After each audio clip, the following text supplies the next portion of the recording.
Assalamualaikum warahmatullahi wabarakatuh. Kembali lagi dengan saya Dafan Mulifa di Mulifa Channel.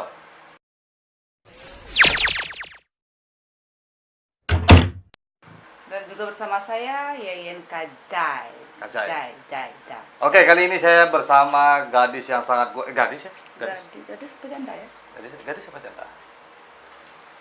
Oke, pokoknya ya gitulah. Gitulah kira-kira ya. Saya sedang bersama pemain Kim, penyanyi Minang, dan dulu pasangan sama Upi Isil. Dan bagi saya ini adalah wanita yang kuat, mengingatkan saya dengan Siti Manggopo yang ada di Lubuk Basung ya. Beliau ini merantau sendirian. Kita sekarang bertanya-tanya sama Yayen Kajai soal Yayen Kajai dulu ya.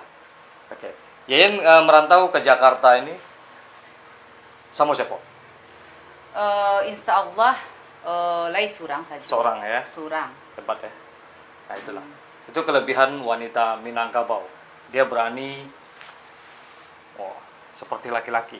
Iya, seperti Agung Hercules tentunya ya. Tapi udah almarhum itu. Ngantian. Keren sekali. Yayan asli dari Mayan. Bayang Pasisia. Bayang Pasisia. Bayang Pasisia itu terkenal dengan jembatan Aka. Tapi pas. Ya? Pas ya? Dake Iya. dari situ. Memang di jembatan Aka tu bana nagari kami namo nagarinya pulik-pulik. Pulik-pulik. Bayang Selatan. Bayang Utara mah. Bayang Utara. Bayang Utara. Bayang Utara. Oke.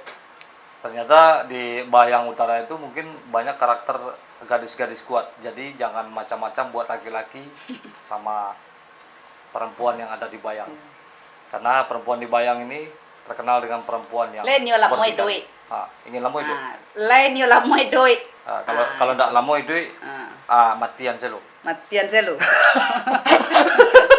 Kalau male lamoy duit matian selu. Matian selo. Beko ada para lu sedi. Ayo. Tiko para lu sede lah. Iya. Oke, Yen. Kalau di Jembatan Aka itu nan mitos atau legend yang Yen danga tentang apa? Mungkin tentang jembatan Aka tu bana. Ya, Jembatan Aka itu. Yen kurang tahu mungkin ya. Kato-kato nenek itu mitosnya. Tapi wak mananga-nanga kato-kato dari nyinya wak dulu, nenek wak yang mencariton bagai orang tua wak yang mencariton bagai kan. Ya. Seperti na yen danga nanci memang lain ndak lo di jembatan Aka tu do di Bayang tu do. Lain kami di Padang sadonya. Oh, di Padang. Jadi sejarah tentang jembatan Aka tu sekedar orang-orang tua lah. Jadi yang ada kami. apa nanado di sekitar Jembatan Aka tu mitosnya nan Yen. Nan yen danga mitosnya nak. Pertama nagari itu kecil orang nagari Kiramai. Ada ulah nago. Nagari Kiramai ko nagari itu agak berbeda lah nyo karena di antara nagari kami itu di pertengahan diapi oleh dua gunung. Gunung Jantan juga Gunung Batino. Oh iya. Jadi bangko dinamakan nagari itu nagari Kiramai. Aduh dulu ranggai mencarituan kalau di Gunung Jantan ada ayam buruang lah. Ayam buruang, ayam ame. Ayam ame. Sudah tuh kudo tabang lah. Kudo tabang. Dan salah satunya ada lo yen mandanga nago. Ula nago. Nalah sagadang batang lah. Tua gadang mana lah pokoknya. Magadang pada Bang Petra. Bara dek kakak lah. Bisa dikatakan. Halo, Bang. Ya maaf saya lu Bang. Yo kami kok contohnya tuh yang terdekat yang biar Iya, terdekat. Kalau nan jauh tersinggungan nan jauh. Jadi ayam jantan, ayam ame. Ayam tuh bulu ame. Iya bulunya tuh ame. Tapi nan ngawak tanyon kini adalah tahu ndak ya bilo Jembatan Aka itu dibuat. Dan dalam jangkau lama setelah dibuat itu sampai bisa digunakan. Yen mungkin kurang tahu mah. Kurang tahu Yen. Jadi mungkin dari Bang Apan tahu ada referensinya. Referensi. Oke. Yang sewarnanya. Aculah yang ingin tahu soal Jembatan Aka bilo dibuatnya dan kapan berdirinya sampai inyo bisa di Pagunuan. Ikunya video. Jembatan akar adalah jembatan yang terbentuk dari jalinan dua akar pohon yang tumbuh berseberangan dan membentang di atas aliran Batang Bayang di Kecamatan Bayang Utara, Pesisir Selatan. Jembatan akar ini terletak 80 km dari Kota Padang. Melintasi Sungai Bayang, jembatan akar ini menjadi penghubung antara dua desa yaitu Pulut-Pulut dan Lubuk Silau. Jembatan akar ini memang sengaja dibuat pada tahun 1890 oleh tokoh adat yang bernama Angku Kete atau Pakih Sokan. Pakih Sokan adalah seorang yang berilmu tinggi pada zaman dulunya dan sering memberikan pengajian. Terbitlah ide untuk membuat jembatan akar. Setelah titian bambu yang biasa digunakan masyarakat sering hancur dan diseret air bah bila sungai Batang Bayang meluap, bagi Pakih Sokan yang tiap harinya memberikan pengajian ke desa seberang Lubuk Silau, meski jembatan tidak ada, aktivitas tetap bisa dijalankan. Karena dengan segala kepandainya, ia bisa berjalan di atas air. Namun bagi masyarakat awam, hal ini tentu masalah. Terputusnya hubungan dua desa karena tiadanya jembatan suatu kali terpikir oleh Pakih Sokan untuk menanam pohon beringin dan pohon asam kumbang tak jauh dari titian bambu.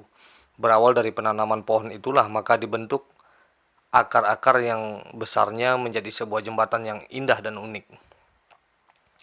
Jembatan ini memiliki panjang 25 meter dan lebar 1,5 meter dengan ketinggian dari permukaan sungai sekitar 10 meter.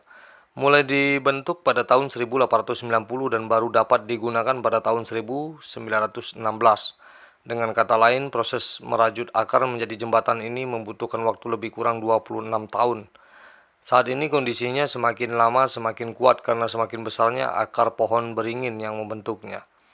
100 tahun lebih berlalu, kini kondisi jembatan semakin kokoh karena usia pohon yang makin tua, dedaunan kedua pohon semakin rimbun, serta batu-batu besar yang nyaman untuk duduk santai.